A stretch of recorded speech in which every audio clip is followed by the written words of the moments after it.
And welcome to another edition of Lily High on Life with a fabulous new guest in the studio today, Mike Burrows. Mike, welcome. Thank you. Thanks for having me, Lily.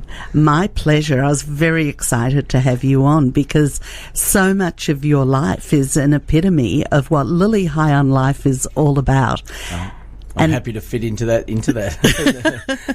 And you do. Music is a huge part of your life, and you have been extremely successful in different aspects of music, which we'll go into during the interview. And so that kind of inspiration and that kind of energy that comes from music is a huge, huge help in bringing you together and just making life good. So tell me a little bit about what's happening in your life right now, because there's a lot that you're particularly happy to be involved with. Well, right now, I was lucky enough to get to record an album overseas. And so I've kind of spent the last year really pushing that album, and it's managed to connect with people. You know, it's amazing when you write these songs. They're often at weird hours of the morning, and you're sort of on your own, and you don't think they're just songs that you write, and then you skip forward, and suddenly they've connected with people, and people are writing about them, talking about them. And it's so blasé. I was recording overseas these amazing songs, but how did that happen? No, really, it's not just as easy as not at all. Tell me a little bit about that journey. Yeah, well, I had, I wouldn't say given up on music. I just had moved away from kind of writing my own or releasing my own music. I'd set up my own advertising music kind of business, writing a lot of jingles and things, which I still do and still love. And the idea of writing songs had never left me. I had this whole book filled with songs that I'd continued writing, but I just hadn't released it because children happened and life happened and all that kind of stuff. And my wife sort of said to me, you know, I'm tired of hearing these excuses, and you can't kind of blame this stuff on kids. And she was right. And she booked a show for me locally at the Lyrebird just here on, it used to be here. I think it's unfortunately closed down. Good woman. Booked a whole lot of people to come along. And finally, I just felt like, you know, I was out. I'm not a religious person, but I do believe there's a spiritual light that follows you. And when you're ready to tap into it, all kinds of amazing things happen. Once you surrender. So I just want to let people know that on YouTube, if they can look up Michael Burrows, Burrows. And I was really impressed with your songs because they're kind of a cross between a ballad and a cross between country and western, and yet they have that commercial flair to them, and that's such a difficult combination, but you've managed to do that in the three songs that I listened to. Yeah, thank you. Well, that's a combination of a lot of the bands that I grew up with, and then also about the influence of the players in Nashville. You know, suddenly from that gig that I had, I got to record with my hero, Neil Finn from Crowded House. He ended up validating me in a big way by singing on a couple of my songs. How did that happen? Well, he's involved in a charity called Medicine Mondiale, and there was an opportunity to record with him, so I got involved, and you know, the next thing you know, I'm sending demos to my hero, and you're getting an email back from your hero, and the next thing I know, I'm in his studio with him, sitting like we are today, and he's talking about my songs. And when he said, "Do you mind if I sing the harmonies on them?" I was ready to die in that New Zealand chair. That was it as far as I'm concerned. So you had to go to New Zealand, not all the way to Nashville to start with. Right, so that's right. So from New Zealand, I got some opportunities to tour with some bigger artists. I posted a random video on YouTube from one of those tours, and somehow this guy, Larry Grimes, who's another fellow Jewish guy from Washington, found the music, made contact. I'd never met him before, and he's still involved in my life, and he basically said, let's get this music happening. I love these bashert stories of things that are meant to be, and so they are, and you just let go. And that's what Lily High on Life is really calling to people to do, to connect to what makes them happy, joyful, to what their love is, what their passion is. Doesn't matter how. And then whether these amazing huge commercial things happen or not through your passion, you're still a huge winner. But tell us about the great commercial stuff that's coming out of it. Well, yeah, so Larry put all this in place. He got me to Nashville. We had the most incredible players. I feel so silly talking about the caliber of people, but from Grammy, you have to. Well, from Grammy award-winning writers that I got to co-write with. One of the guys was a guy called Frank Myers, who's still involved in my life, and he wrote that really big hit song, I Swear the Moon and the Stars in Your Eyes. Really big hit song for All for One or whatever it was. He's amazing. I got to write 3 of these songs with him. I got to record with people who mixed my album. Was a guy called Steve Marcantonio, and Steve is the loveliest guy. And he worked with John Lennon 3 days before John Lennon oh my God. Was tragically killed. He's worked with, I had Keith Urban's drummer playing for me. I'm not a country singer or player, really. But I find that the Americana style really suits me. A lot of the bands that I like kind of have that feeling. In Nashville, they're really used to a certain type of sound that they're creating, even though Nashville is a lot broader now than just, Johnny Cash and Dolly Parton. Of course. And the brief to the band was really, look, from Beatles to Crowded House to some of the other bands I love, we're not in Nashville today and tomorrow, we're just going to let stuff happen to these songs. But their influence is kind of so in their DNA. And so it was really about you being in the moment and them allowing you to be in that moment as you were recording and as they were playing with you. Did you have that mess going on in your head about shit, I'm here recording with these people in Nashville? How did it feel? And did you bring your wife and kids over with you, or how long were you there? Yeah, I went a couple of times just to kind of meet the team and get to know them and really work on the song, so that the following time when I went last year or the year before, I was ready to record. And it's really daunting. And there's a video on YouTube under Michael Burrows music where you can see me in Nashville on the day there kind of going, I'm just this little boy from Melbourne. I don't know how I got here. And, I feel so lucky that this has come on me, because this stuff doesn't happen to me, Lily. It just doesn't happen. And it did. And it did. And so just picking up on what you were saying before, you'd kind of almost given up on music and your wife sort of did this, and pushed you forward. Yeah. That feeling of when you were sort of giving up and then that feeling when you were actually there, is it even possible to explain what your mindset was and what got you on board with what your wife was doing for you? Yeah, look, I think a lot of artists, and maybe people in general with any kind of creative flair, have that sense of the imposter syndrome, of just when people are going to really find out that I'm just not talented and that this is all, that I'm just a little man behind the curtain in The Wizard of Oz, and you're just not this big thing that we thought you were. And it's very easy with social media to kind of be something bigger and larger than life than you are. But when you really have to go and put yourself on the line, be vulnerable, and put yourself out there, that's when I really found out that, actually, I do enjoy what I do.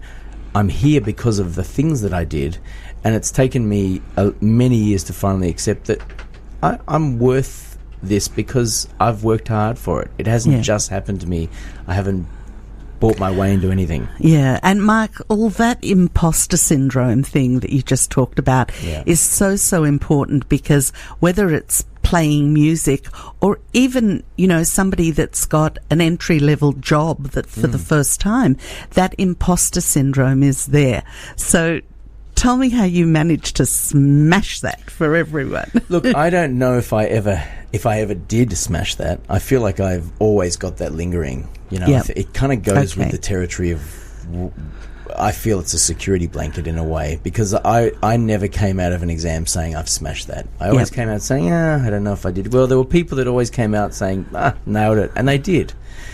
Maybe some of them didn't. So I just want to tell you that it's not necessary. It's stuff we make up ourselves in our head. Yeah. And every single person, no matter what they do, is absolutely special and capable and their best selves at that best time. The more we go There's through a lot of life, truth in it. Yeah. the more we learn about ourselves, the more we learn about others.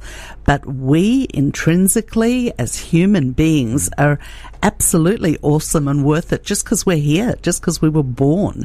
So I agree with that. I just have never been one for, patting yourself on the back. Yeah, it's not about being self-deprecating necessarily, but about being honest and humble, I think, in the moment. Yeah. Because there's, I know that's probably annoying. A lot of people are annoyed with that humble way that I'm sometimes kind of. But it's more about allowing yourself to fully enjoy, because I'm sure that in those moments that you were recording, you had nothing but joy going on in your head. Well, fear and joy, they closely align. Fear is okay. It's fair productive. enough. Fair enough. I think I was reading somewhere the other day that and part of my mantra right now is really about being uncomfortable, because I think you need to be in an uncomfortable space to be a little bit more productive, and especially from an artistic point of view, I'm finding that it's very easy to fall into safe patterns. Yes, with everything in life, if you step out a little bit, you can only try and succeed or fail. It's still worth the risk. And you've been enormously successful in your life prior to any of this at all. You had one job as a copywriter that you got fired from or something, and then went on to start your own business. Yeah, I've only had one job, and in early 20s, I think, I got a job as a copywriter in an advertising agency. I'd always, wanted to study advertising as a second degree. So I went into this job, and the rule with advertising is last in, first out, in terms of when they lose a client. Right. So I kind of had just bought myself this cute little car. I just, I've had all this thing going on, and thought I was it for a moment. And then the boss called me in and said, "Look, here's a check, and you're not working anymore." And it was a real wake up call. I sat on there thinking, God, how am I going to pay for all this in life, and what am I going to do? And how long had you been working there? Oh, only probably a year and a half. So enough to get some experience. Yeah, I was a mature age student studying advertising. I studied psychology as a first degree. I worked as a youth worker and sort of in this local area and got involved very heavily. Before then, I was very heavily involved in the youth movements. I was really part of that scene and loved it. I was a Hashem Erhat Sa'ir girl myself for a little while. Well, that's right, kindred spirits. And so it was always in me to be in part of the community. But I wanted to do something a little bit selfish for a while. A lot of these working with families and kids and some really heavy sort of areas just wore me out a little bit. And the advertising side was a little bit more fun. Fun. And so I got a job. I sat on the curb with nothing, with just a check, and just had to realise that I'm going to start my own business from there. So I'm going to ask you in a minute how you got your first client. But so, Michael, after getting fired, how did you get your first client and start your own business? I realised pretty early on that I was really good at the hustle. I never liked the idea of being a salesman, but I just found that I could easily talk to people and convince them to give me a shot. And I was more than happy to work for free for many years, because I really still do believe in that. Yes. That idea that there's no such thing as free, or being paid for something you love doing comes when I think you've really earned your stripes and absolutely. So I did that. I volunteered, and there's something nice in volunteering because there's no pressure. So if you do an amazing job, then you've earned it fair and square. Yep. So I would always take a sales job that had commission-based things rather than a salary. It just was more exciting to me that the sky's the limit, and I was confident that I was going to try and smash it, being quite a competitive kind of kid. So who was your first client? First client, from a copywriting point of view, I fell into the real estate game as a real estate copywriter. So I managed to work for lots of the real estate groups, going to houses, checking out things, writing this sort of, TLC or TNT kind of headlines, detonate or renovate. I really enjoyed Detonate that. or renovate, yeah. I love that. And I really loved it, and it paid really well, and I was kind of writing creative things. And what's your website is Michael Burrows Music. Music.com. That's for my music things. .com.au. .com. Yeah. .com. And I was, just as I was scrolling, it kept scrolling and it kept scrolling and it kept scrolling, because there really are a huge number of very different clients. Oh, that you're you've talking had about over the jingle years. business. Brandmusic.com.au. You're right. Oh, that's it. That's Brand different. music. I kind of wear two hats.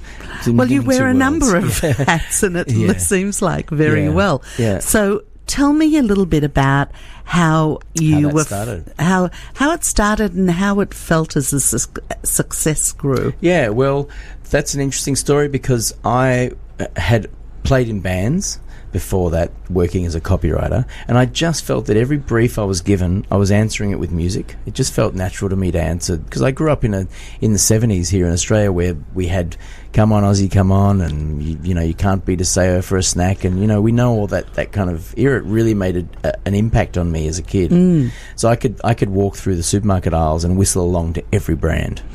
So I just love jingles. I really still do, and I probably should have been working in that era, but this era has still been wonderful, because it's still about connecting with people via a hook. And my first client was with a friend of mine who, for the Army, The Edge, a big national client. It's an amazing client to get as a first client. I had no idea what it was. We wrote this thing in half an hour. And what is it? The Army. Well, the Army... Oh, the actual Army. Wow. As a pacifist, it was a really great client to have. And don't you love the universe's sense of humour? Well, we created this jingle. Took us about an hour. The guy put a piece of paper and said, "Can we pay you this much?" And we both were just like, I'd never seen that much money written down. And I said, "Yep, that'll be fine. We can do that." And we did it. It went on air. I didn't even understand what the industry was about, but having that as your first client was amazing to sort of snowball into everything and collect. Absolutely. Yeah. And then as the business grew, and I'm assuming that first check was the minimum that you then based fees on that. Kind of. Well, that was a big client. So, fees have been like that for big national clients and smaller businesses. It really varies, You work because you love it, and you will tailor, and you're not hard and fast on... No, every dollar to me is, important, and we're pretty flexible. But we have got from there really been able to work with lots of great brands, And you had a lot of... Did you have some stops and starts with all of that? Because after you had your kids, you were... You mentioned that you started doing it a lot more seriously. Yeah, well, that's right. I mean, there's nothing like necessity to kind of prompt a desire to kind of really succeed in something. And I found that I really had a knack for writing these little ditties and selling them. And brands were kind of wanting to work with me and the business. And it's grown and grown and grown. And, this year we're still, even today, before I came here, I was at the studio writing a jingle for... it happens to be for a hair regrowth brand. Wow. So it's good stuff. Yeah. Now, you were kind enough to bring your guitar into the studio with you today. I'd love you first to play one of your favourite jingles that you've written, or one that people might recognise. Yeah. Are you good to do that? I can do it a cappella without the guitar. Okay, go ahead. Well, one of the ones that was a really important one for us was the 1-3 cabs. Anytime, anywhere, 1-3 cabs will get you there. It's very cool. It's on now, and it's a really big one. I can play that anywhere. We do all the Chemist Warehouse jingles, so...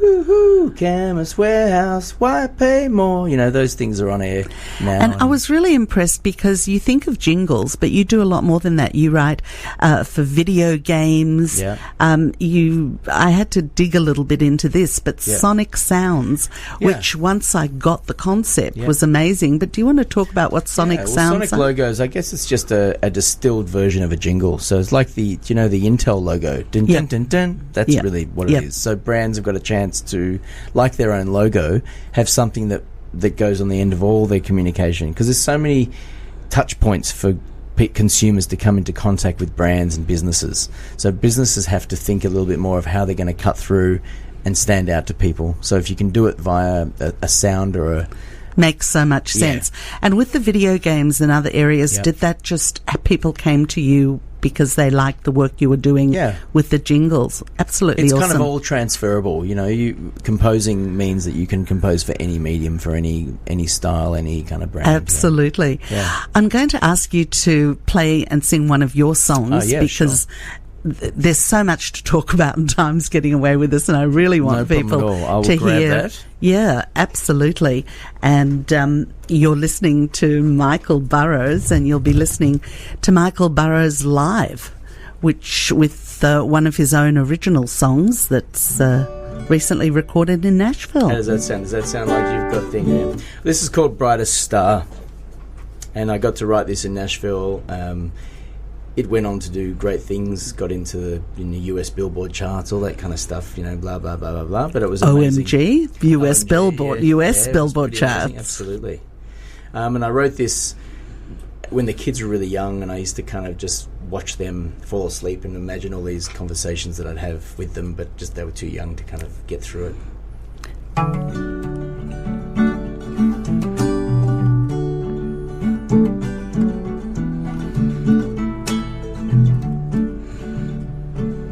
When I look at you, I see all my dreams in you. When you fall asleep and your eyelids give in, I can't stop smiling at you. You're my brightest star, my brightest star. The sun's got nothing on you. You're my brightest star, yeah, that's who you are. And I will always love you.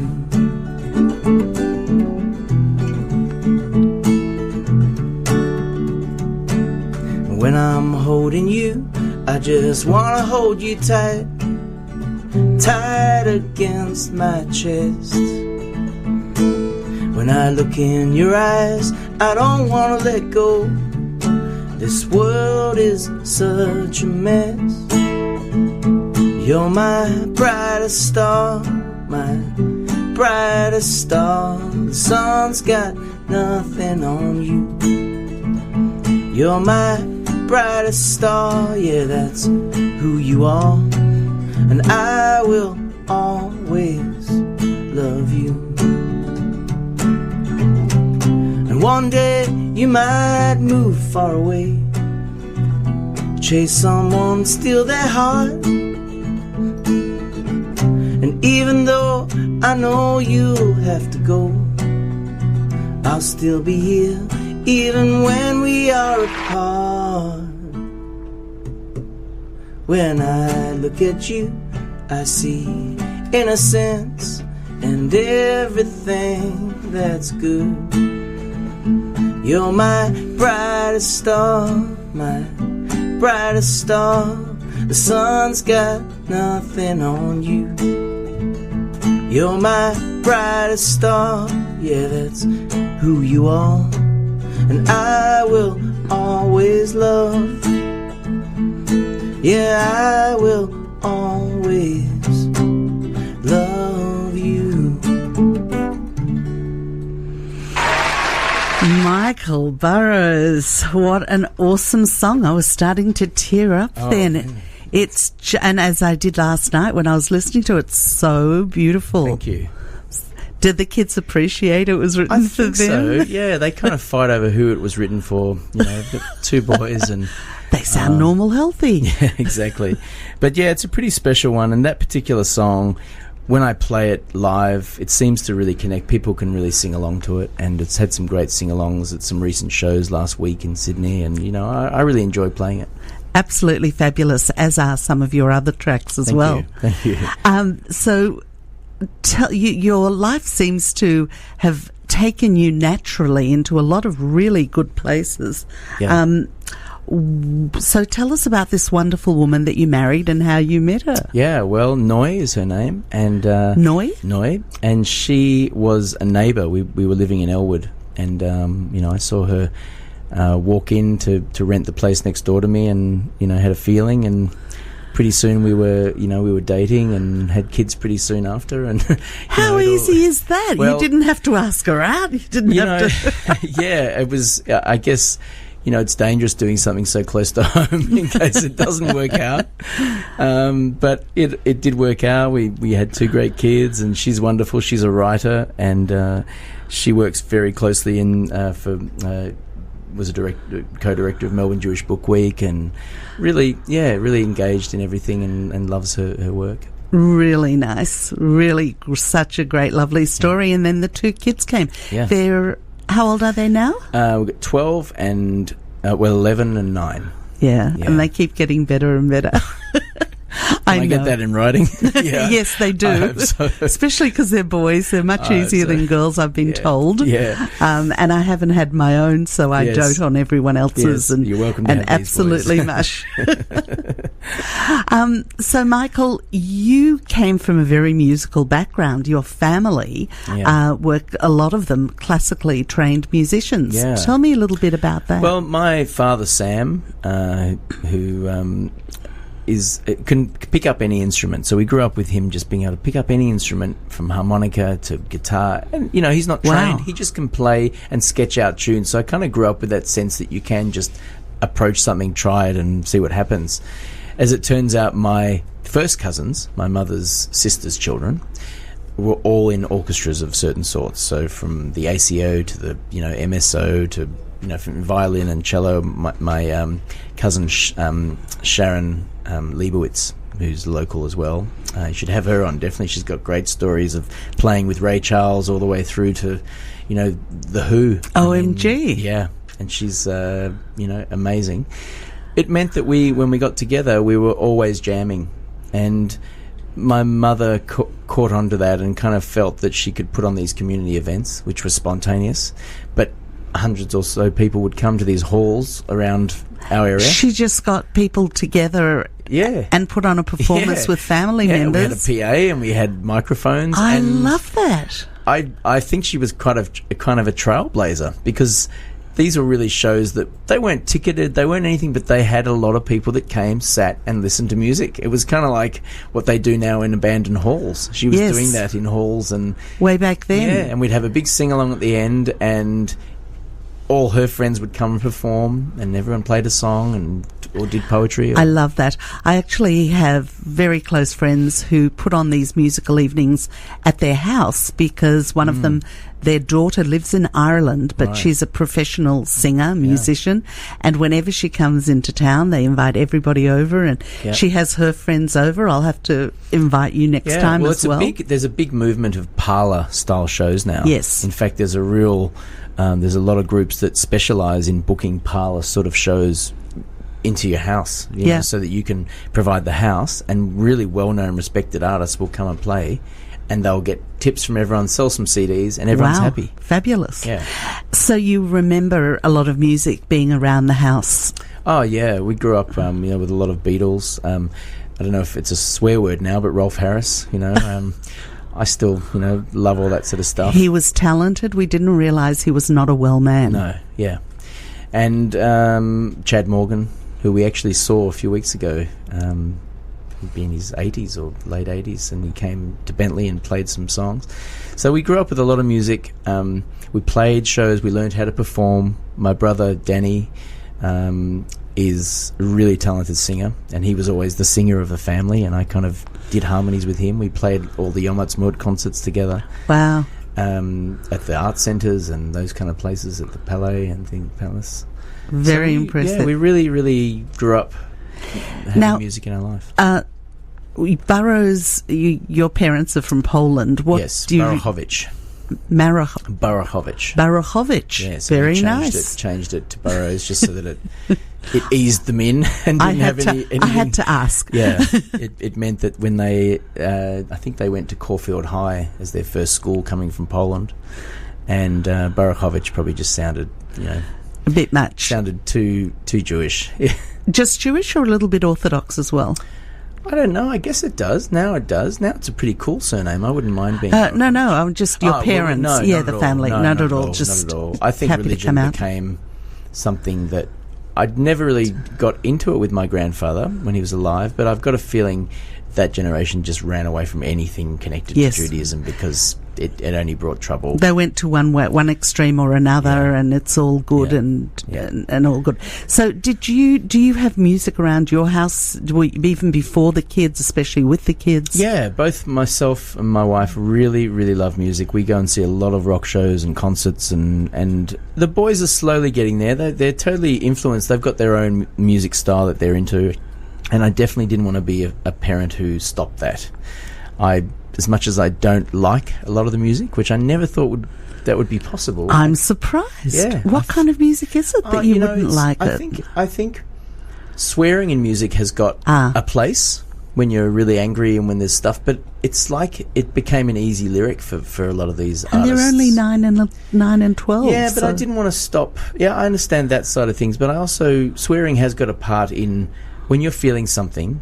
In poetry and music and writing, it's okay to swear. If the F word comes in and it's percussive and it accentuates a feeling that you've come from real hardship, that's okay. Yeah. I don't mind it in art's sake, in art form. So that's kind of what they're into. What I find personally really wonderful and cool about what you just said is that you really have a good moral compass, and swearing has become just such an integral part of people's language our age that their kids take it on, and I love your acknowledgement that supports mine. There really is something wrong with expressing yourself in that way when it's not appropriate. That's right. I think it's about appropriation. That's right. You know, I'm all for it when you hear a beat poet and they've lived in trailer parks and they feel it, and that those words come out. I would expect it and I want it and I'd miss it if it wasn't there.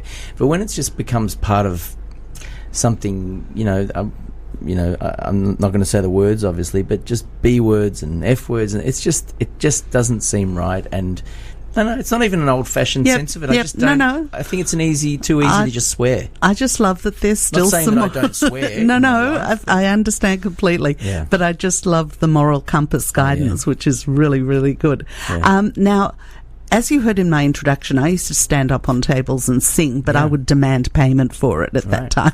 Yeah. So you have must have been good. I'm sure you were. I was blonde and cute. You get away with a lot. You could say, I want money. I love singing, but I would not want to listen to myself if I was someone else. But you have a memory of fourth grade where you actually sang to a class. Well, interestingly, this is how far Neil Finn goes into my life, is that Split Enz was, he was the younger brother joining that band, and they affected me so much that his voice, that I loved it back then. And so in grade 4, I have vivid memories of standing up and playing one of their songs with a tennis racket and feeling that adulation of people kind of loving the music. I love that. Yeah. So you had that feeling of joy pretty much throughout your life. Yeah. I'd love to get another one of your songs in. Oh, yeah, sure. Because we're running out of time, and we definitely need to do that because they're so good. Okay, well, this one, I think because I've played One for One Son, I'll have to do the other one. Yes. Otherwise, See, I would have said that first one was for both, but now you've put your foot in it. Go ahead. So this is called Beautiful One. And this was the third or fourth release from the EP, and it's a really special song to play. Again, it was a really trying time. My second son, Levi, was born really quickly in our bedroom. Wow. We didn't have time to get to the hospital. My wife then had a real life or death situation that happened, so I was kind of stuck in this situation where I literally had life and death happening at the same time. Everyone was okay, and we all survived it, but out of that, sometimes stuff just happens and you get to write a song about it. Michael Burrows.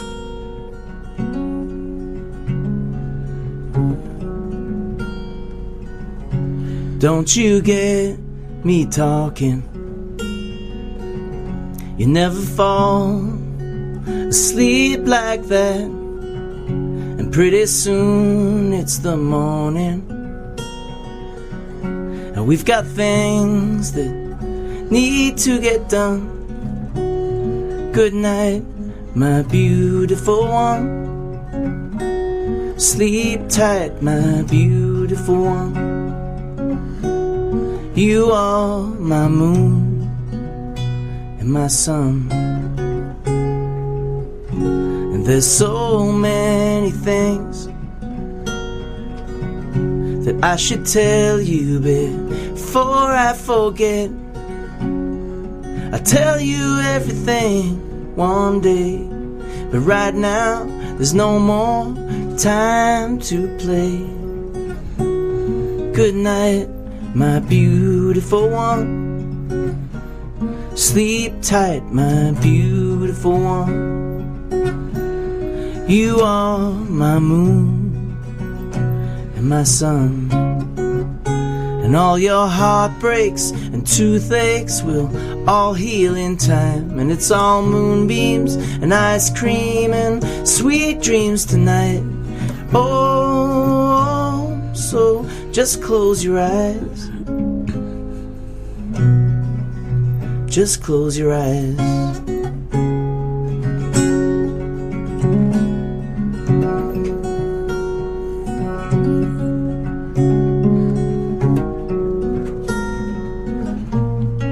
It only happens once in a while, but every now and then you lose your smile,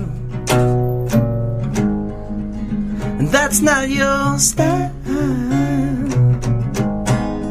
Do-do-do-do, do-do-do-do. All your heartbreaks and toothaches will all heal in time. And it's all moonbeams and ice cream and sweet dreams tonight. Oh, so just close your eyes. Just close your eyes. Don't you get me talking. You never fall asleep like that. And pretty soon it's the morning,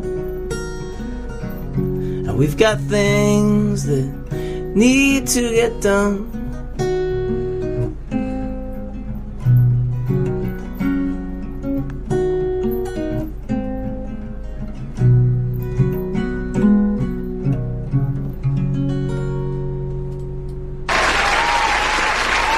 Wow. And that applause at the end. It's Michael Burrows, very well deserved. Thank on you. Lily, high on life. Michael, if you're saying your brother is the one with the voice, Yeah. I would love to hear him, he's because got a beautiful voice. yours is pretty amazing to me too. Thank you. I'm slowly getting an understanding of what I sound like. It's taken a while to find my voice, but I feel quite comfortable. And especially to play on just a guitar like that in a studio is There's nowhere to hide.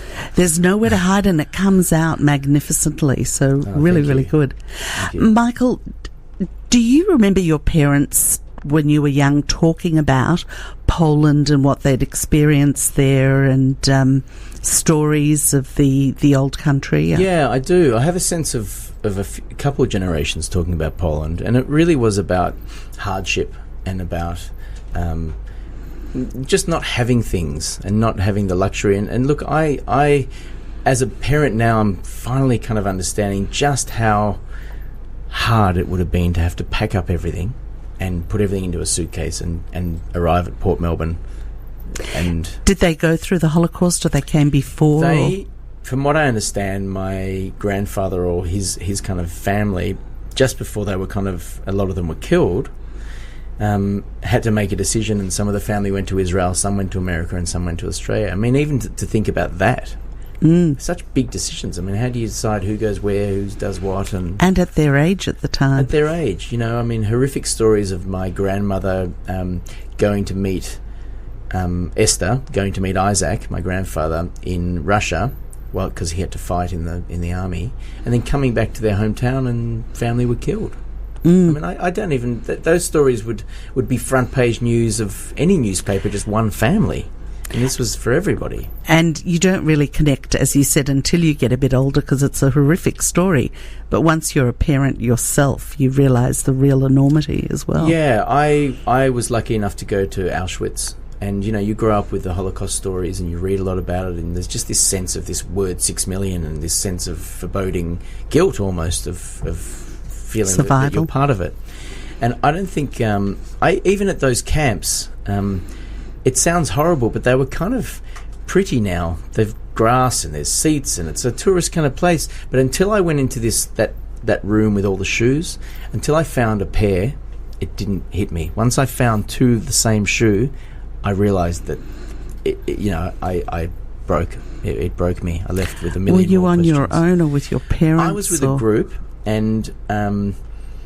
when I found that pair of shoes and realised that was a person, because it's so... How do you fathom this room full of millions, thousands of shoes? It's so hard to understand. Yes, and the glasses and all those other things. It's so hard to understand it. You know, you grow up with those images, and you know that something horrible has taken place, and it's part of your DNA. Yes. Yeah. And so your grandparents came out... And you had grandparents here as well? Yeah, very lucky on both sides to have grandparents. Mum and Dad apparently were on the same ship and apparently went to primary school together, if I'm correct, in Poland. So they, it's... And met and married here? Yeah, went to the same high school and ended up in the same place, yeah.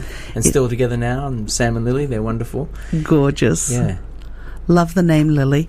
Yeah, that's right. I appreciate it from back home too. I was actually born in Russia, and it was Lilia when I came and made sense. Lily. So, and so how do you give your kids now a sense of that background and history without making it frightening and scary, but putting it in context of what's happening really in Melbourne today? Really good question. It's kind of like, and they're also not at a Jewish school, and we're not religious, other than the holidays and things like that. We are trying to connect more as Dylan goes through his bar mitzvah and will, connecting more with his Judaism. So you've connected him to a synagogue, or you're still looking for it? No, we're part of a shul and feel really good about it. It's a really tough one, because we went to Hiroshima last year. We went on a Japanese trip. My wife's half Japanese, so that's a big part of our culture and family. Yes. And, so we went there, and that was even hard. Well, rightly so. I mean, this is a beautiful country that's suddenly, have so much death attached to it with horrific circumstances. So Dylan and I went for a walk through there, and it was very hard to kind of have very basic conversations with a 10-year-old about just how cruel the world can be. I think they've got a sense, as I did in primary school, not going to Jewish schools, that just being Jewish, you just have something there's something different. Your food's different, your humour's different. I was very embarrassed of chopped liver in my lunchbox and couldn't explain it, and it was very So you don't do that to them, but... No, I guess each generation tries to protect the kids even more so, while still being strong about your history and... and it's proud a really of being... I don't have the answer to that yet. Yeah. I've got to face it soon. It's an ongoing... It it was really interesting. Did you manage to get to any of the Jewish International Film Festival sessions? Not this time, but there's one film I really would love to see. I think it closed the film festival. Jojo Rabbit. Yeah, I haven't seen that, but they have extended it, so you probably will be able to see it again. Yeah. But there were so many... even asked Dr. Ruth about the sex therapist, but it really goes back about her life. And I think that's also perhaps a really good way to have your kids go and see movies like that, which are about people who survived, but they also tell the story in such exceptionally special ways. So Dr. Ruth, the way her story unfolded was just amazing, and What Will Become of Us, Frank Lowy's story, was excellent. Amazing. And he went back to Auschwitz. Just a wonderful, wonderful way of teaching history without going way too over it. I kind of feel like Woody Allen films, as you get older and go through different things, they all mean something different each time. And we've only got a couple of minutes, but what's coming up for you? What's next? Well, now I'm currently writing again, so I'm really excited to record a new album, and I'm really looking forward to spreading my songwriting wings now and finding more opportunities overseas and, here. It's an exciting time. Business is good, life's good, family's good. I feel very lucky, very fortunate. Lovely to speak to you and, that other people who are really... I'm excited about what else you've got coming up as well, because as I was reminded in some of these films, the lady from Gotex, she restarted her business at the age of 90. Wow, amazing. And Moshe Rabbeinu was only asked by God to lead the Jewish people when he was 80. So lots of time for lots of things. A burning bush. Michael Burrows, thank you so much. Thanks so much for having me, Lily.